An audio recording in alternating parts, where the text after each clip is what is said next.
Olá! Como o Espiritismo nos ajuda a entender o mundo de hoje? É isso que o nosso programa se propõe mostrar em conversa com estudiosos da doutrina espírita. E o tema do nosso programa de hoje é sobre as drogas. Prepare-se, Entre Dois Mundos está começando agora.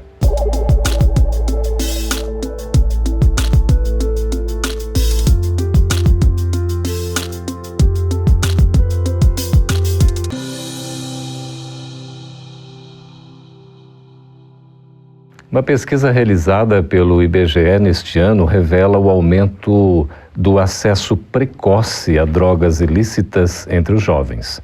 Um dado mais abrangente revela que mais de 400 mil pessoas consomem drogas ilícitas no Brasil. E conforme o Ministério da Saúde, este é um problema de saúde pública. Por isso é muito importante conversar acerca desse assunto, drogas. Para isso, estamos recebendo aqui nos estúdios da FEB TV em Brasília as presenças de Samita Vaz, que é psicóloga, e Patrícia Enel, homeopata e psicanalista. Seja bem-vinda, Samita. Obrigada. Seja bem-vinda também, Patrícia. Muito grata. Obrigado pela presença de vocês. É uma satisfação para conversar sobre um assunto tão atual, preocupante. Muito. Como é que a gente poderia, Patrícia, entender esse crescimento da utilização, do uso das drogas, principalmente por parte dos jovens? Hoje em dia, a gente observa o fácil acesso, cada dia mais fácil, até mesmo nos ambientes que a gente nem espera, no ambiente escolar, por exemplo. Eu me lembro quando eu era criança, era assim, não aceita uma balinha e tal. Hoje em dia, está dentro da escola, não está na porta da escola. E esse crescimento também acontece porque a droga banalizou um pouco, né? Hoje em dia as pessoas consomem drogas nos barzinhos, nos shoppings, drogas ditas mais leves, né? Como a maconha, por exemplo, é consumida amplamente, defende-se até a liberação da maconha. Então, para os jovens, isso passou a ser banal. E aí, junto com todas as suas demandas interiores, isso faz com que cresça muito o consumo. Samita, você como psicóloga, como é que enxerga essa questão desse crescimento assim da utilização de drogas? Eu acho que junto com o que a Patrícia falou, né, existe muitas vezes um hábito na própria família, né? Se começa utilizando principalmente o álcool, né? Hoje se compra álcool até na padaria. Então se começa muitas vezes ali no ambiente cultural, na sociedade, como se fosse algo natural, comum, e muitas vezes é levado até para a escola, né? E aí, muitas vezes é um hábito. E aí, a gente cada vez mais vê jovens utilizando, principalmente o álcool e o tabaco. Então, os pais podem, de alguma maneira, orientar no sentido de que os seus filhos não sejam consumistas de tabaco e nem de álcool? Orientar, eu acho que é obrigação dos pais, sempre. Nós não podemos delegar isso a outras instituições, como a escola ou o próprio centro espírita. A obrigação dos pais não é só orientar, mas também dar o exemplo, principalmente. Fica às vezes difícil, não é? Um pai que às vezes não é? Viciado ou que consome, mesmo socialmente, não é? Aí acaba dando um exemplo.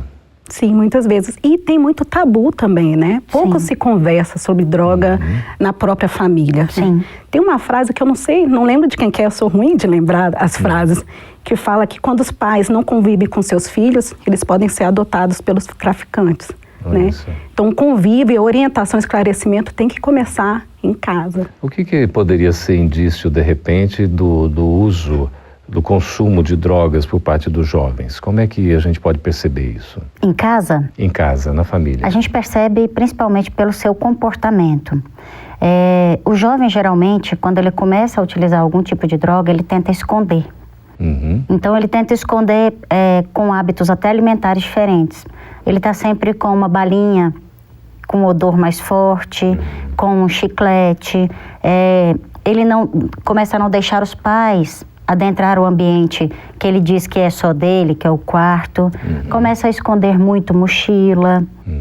E geralmente começa a pedir dinheiro Né? Ah, tem um lanche a mais, tem tal coisa na escola. E esse dinheiro geralmente é para usar drogas. Certo.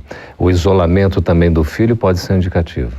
Muitas vezes. Estava até lembrando do óculos escuro, né? De estar se escondendo, né? De ficar só no quarto. Começa a aparecer novos amigos em casa que não era do convívio, né? Tudo isso pode ser um sintoma. Às vezes nem amigos em casa, mas os pais percebem que ele começa a ter amigos que os pais não conhecem. Porque quando os nossos filhos são menores, vão ser os outros pais, né? Eu, como mãe, eu falo, vem para minha casa. Prefiro conhecer todos os amigos. Então. E quando começa a ter amigos que não quer te conhecer ou que não quer trazer em casa, eu acho que a gente já tem que ficar, né, com o pé atrás, né? Ficar muito atento, acompanhando. Exatamente. Essa vigilância dos pais é necessária, então. Extremamente importante, né? Principalmente na adolescência, em que ele começa a buscar pares, né? Ter ali presença de amigos, que é o momento que ele vai se identificando. É importante conhecer as amizades. É um problema tão grave que hoje já está nas escolas. Já atingiu abertamente. Está não só... É engraçado, eu já tive pessoas que eu atendi que recebiam essa proposta ou esse convite em escola de inglês. Olha só. Que geralmente, o que os pais fazem? Começa a dar uma certa liberdade para as atividades extracurriculares. Ah, não, eu levo e busco na escola, ou tem a van que leva e busca e tem o horário. E aí no inglês, não, vou deixar livre para ele aprender. Só que aí não começa a observar como é que ele chega do inglês, como é que ele chega de uma determinada atividade física que às vezes nem foi fazer. Quer dizer, tem uma influência externa muito grande nesse contexto. Muito grande. E muitas vezes o pai não está nem em casa naquele momento que ele chega, né? Está em todos os lugares, Geraldo. Mas o que leva o jovem a buscar esse caminho das drogas? Onde eu trabalho tem muitos relatos e eles são diversos, né? Multifatorial. Tem desde a curiosidade, né? Eu quero saber como é que eu vou sentir. Tem a questão da busca do prazer. Muitas vezes os jovens estão deixando, né, algumas atividades físicas, então querem um prazer imediato, né? Tem a questão de vou solucionar um problema, vou sair um pouquinho dele ali, fazendo uso de alguma droga, né, do alívio imediato de algum problema. Uma fuga. Sim. Então tem vários fatores, né? E eficaz? Não é eficaz. Porque assim, muitos buscam um certo alívio. Ai, a minha mãe briga muito comigo, meu pai me exige muito. E aí ele corre para alguma coisa que tire ele daquela realidade. Porque essas pressões que acontecem na vida nos geram profunda ansiedade. Então a gente fica assim, eu não aguento essa pressão, até mesmo da escola. Então o que ele faz? Ele corre para alguma coisa que dê um alívio. Só que esse alívio é temporário. Temporário e ilusório. Absolutamente. E aí o que acontece logo depois? O efeito rebote. Vem uma crise de ansiedade muito pior, uma crise de consciência, uma certa culpa, e faz com que ele busque cada vez mais fugir do mundo, das pressões e de tudo que ele tem que passar. E vai criando dependência. Uma dependência perigosa. Estamos conversando aqui com Patrícia, que é homeopata, psicanalista, e também conversando com Samita Vaz, que é psicóloga. A gente vai para um breve intervalo e voltaremos a falar sobre esse assunto tão importante, drogas, agora com abordagem como o Espiritismo entende e pode colaborar nesse processo da educação quanto às drogas. Voltamos daqui a pouquinho.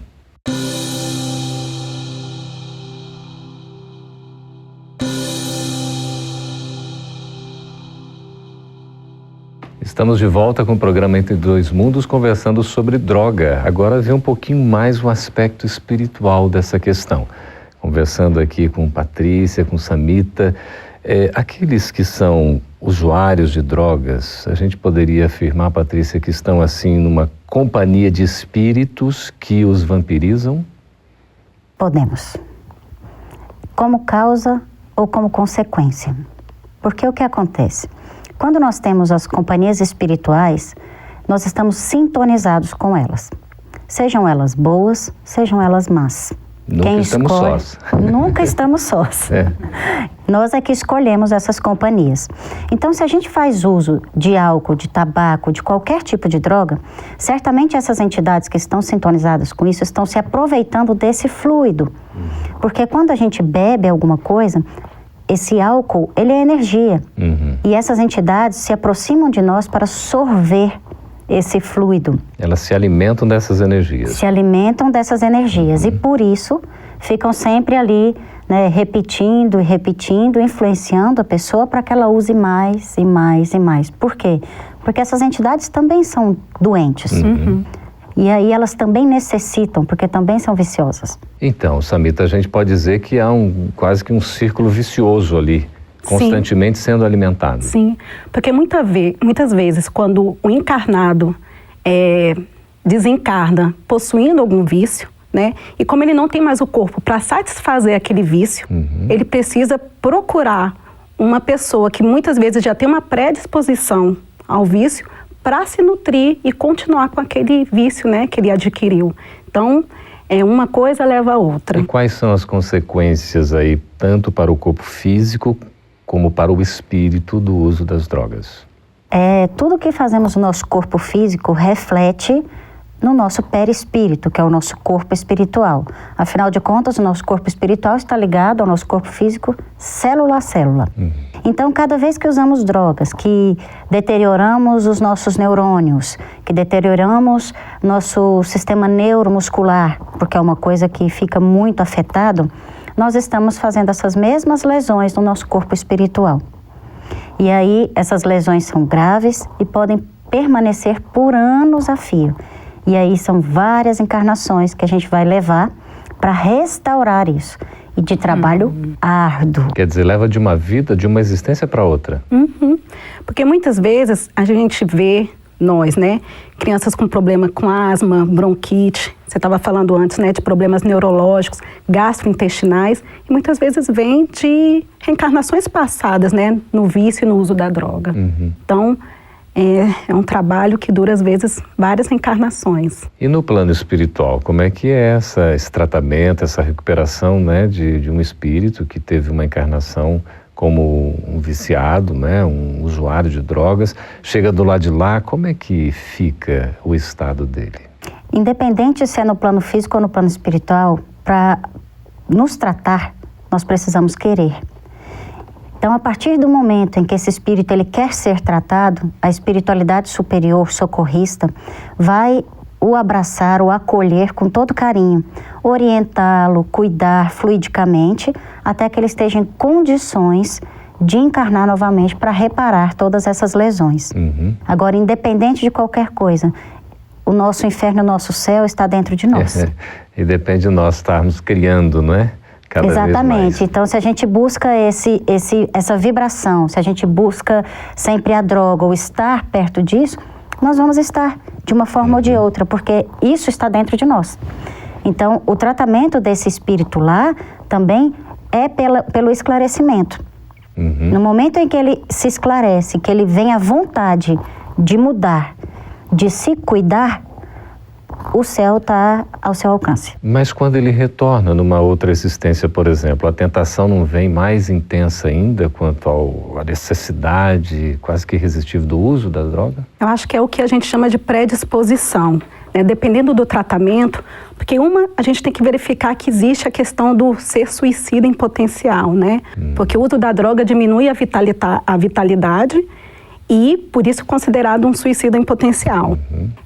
E a questão da abstinência, muitas vezes, acontece quando ele desencarna, né? Porque se meu perispírito está viciado e eu não tenho mais aquele corpo, né, toda a abstinência, o passar mal, acontece lá também. Quando ele vai desencarnar, quando ele vai reencarnar, na verdade, muitas vezes ele já vem com aquela predisposição, mas muitas vezes o órgão que ele possui, que ele fez um mau uso, já vai mostrar para ele sinais de que não vai dar para continuar. Né, e ele pode manifestar uma enfermidade, alguma coisa assim? Geralmente. Nesse contexto da vontade do espírito, a oração e a vigilância são importantes? Fundamentais, é mais do que importante. Tratamento. Então, nós temos que estar vigilantes, sim. Temos que mudar a nossa sintonia. E quando entramos em oração, nós mudamos completamente a nossa sintonia. É o meio mais eficaz para que fujamos dessas entidades que temos tanta afinidade. Porque se temos o vício, se ele está em nós, essas entidades vão nos encontrar muito facilmente e vão nos influenciar já contando com essa predisposição que a Samita falou pra gente. Então, estar em oração, estar em vigilância, procurar o trabalho assistencial, nada mais rico do que o trabalho assistencial para tirar você das más vibrações. Pois é, ia perguntar exatamente sobre o que fazer, sobretudo quanto aos jovens, não é? Para que ele possa ter um encaminhamento de libertação desse processo de drogas. No centro espírita tem a mocidade, mas como existe o livre-arbítrio, eu fico pensando o momento que vai cair a ficha, né? Por isso que a orientação, estar presente com a família, mas o melhor mesmo é trabalhar com a prevenção, né? Evitando. É isso. É a melhor forma, assim, é o meio mais eficaz. Quando ela já não foi possível, porque passou, fazer o quê? Eu fico pensando, a gente fica esperando que a ficha caia, mas eu acho que no centro espírita cada vez mais estão tendo mais atividades para os jovens, né? Atividades de lazer é importantíssimo nesse momento para se gastar energia, né? Estar presente desse jovem, principalmente a orientação, talvez seja o primeiro passo. E a família? Importantíssimo, porque o que acontece? A maioria dos conflitos que temos acontece na família. A família é a nossa escola maior, né? Então, quando a família está envolvida e junto quer resolver o problema, a possibilidade de sucesso nesse tratamento é muito maior. Eu me lembro quando eu trabalhava com mocidade, tinha assim, 80% da mocidade tinha um certo problema com uso de algum tipo de droga, seja lícita ou ilícita. É alto, mas quando eles assumem é mais ou menos isso que gira mesmo. E aí eu vi aqui o fundamental, primeiro, acolhimento. E eu acho que os centros espíritas têm feito isso. E nós, como amigos, como pais, como irmãos, temos que acolher esse jovem. Não podemos ser indiferentes. Nem preconceituosos também. Nem né? preconceituosos. Não quero você aqui. Não, peraí. Acolher, orientar, principalmente, evangelizar. Muitas vezes eles não têm noção do que eles estão causando. E a outra coisa fundamental, família, culto no lar. Porque não adianta, no centro o ambiente já está preparado. Você vai na terapia, lá está tudo ótimo. E quando você chega em casa? Tem que ter também, não é, preparação? Tem que ter um cuidado com aquele ambiente onde o jovem não, qualquer um de nós, a gente dorme, a gente passa a maioria do tempo onde tem que ser um lugar de restabelecimento. Tem que ser gostoso voltar para casa. Então, estamos conversando com Patrícia, com Samita, sobre esse assunto tão interessante e sério que é drogas. E a gente vai voltar para o próximo bloco já atendendo as suas perguntas. Escreva para nós aí no endereço, fique à vontade, vai ser uma satisfação responder aos seus questionamentos. A gente volta daqui a pouquinho.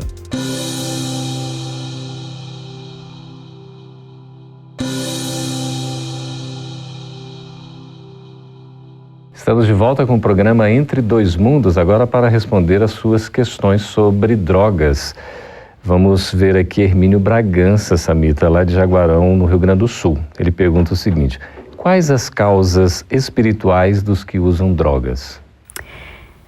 Algumas pode ser o início de um processo obsessivo, né, em que uma mente emite a ideia e aquela mente aceita a ideia, então, de fazer uso de alguma droga, né? Então, muitas vezes pode ser um processo obsessivo, como muitas vezes uma continuidade de reencarnações passadas no vício. A pessoa já tinha uma tendência e aquilo é fortalecido.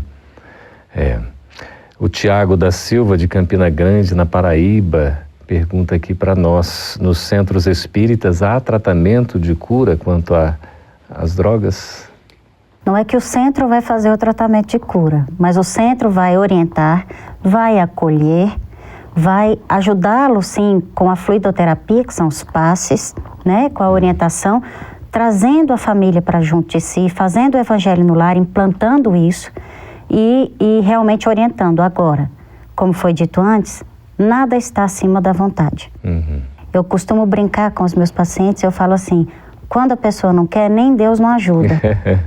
Então, assim, tem que querer muito. Se quiser, tanto o centro, como entidade em si, como todas as pessoas, como irmãos que nela estão, vão ajudar para tudo. Mas tem que ter uma palavrinha mágica, o querer. Hoje em dia também tem um diálogo fraterno, né, no centro. Sim. As reuniões de desobsessão também muitas muito, vezes né? são, que pode até não ser o jovem que vá, né, mas o familiar para auxiliá-lo.